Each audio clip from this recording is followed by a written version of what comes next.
Anantapuram 2 town PS వద్ద YCP నేతల ధర్నాకు దిగడంతో కాసేపు ఉద్రిక్తత నెలకొంది. వైసీపీ నేత అనంత చంద్రారెడ్డి, యువజన విభాగం నాయకుడు సాకే చంద్ర కార్యకర్తలతో కలిసి పిఎస్ ముందు బైఠాయించారు. వైసీపీ కార్యకర్తపై అక్రమ కేసు పెట్టారని వెంటనే కేసు ఉపహరించుకోవాలని డిమాండ్ చేశారు.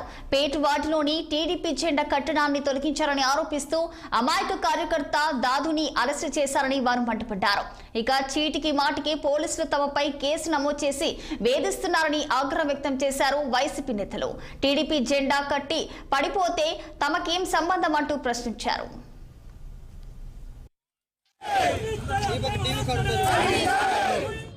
కాలువ పని నిమిత్తం అక్కడ కాలువ వేసిన సందర్భంగా అక్కడ ఉన్నటువంటి ఏదైతే కాలువ పక్కన ఉన్నటువంటి మెటుకులు అయితేమి, అదేవిధంగా అక్కడ ఉన్నటువంటి వస్తువులు అయితేమి తీసే భాగంలో అక్కడున్న దగ్గరున్నటువంటి కార్పొరేటర్ కొడుకు దాదు అనేటువంటి వ్యక్తి అక్కడ ఉండి అక్కడ ఏదైతే అక్రమానికి గురైనాయో అవన్నీ కూడా తీస్తున్న సందర్భంలో అక్కడ ఉన్న ఏదైతే టీడీపీకి సంబంధించిన ఫ్లాగ్ ఉందో దాన్ని కూడా అది కాలువ మీద ఉన్నందువల్ల పక్కన తీస్తున్న సందర్భంలో జెండా ఉన్నందువల్ల సందర్భం అక్కడ తీస్తున్న సందర్భంలో అది కూడా తీయాల్సిన పరిస్థితి వచ్చింది.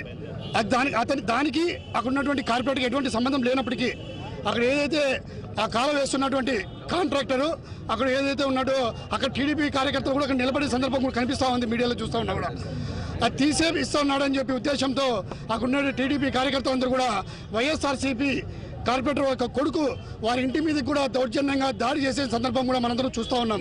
అది చూస్తూ ఉంటే అక్కడ ఉన్నటువంటి అది పక్కన పెట్టి అదే కార్పొరేటర్ కొడుకు మీదే ఈరోజు కేసు పెడితే ఇక్కడ ఉన్నటువంటి ఏదైతే 2 టౌన్ పోలీసు వారు ఉన్నారో అక్రమంగా ఆయన పైన కేసు పెడితే మేము ఇక్కడ అడగడానికి వస్తే మా పైన కూడా దురుసుగా ప్రవర్తించడం చూస్తూ ఉన్నాం.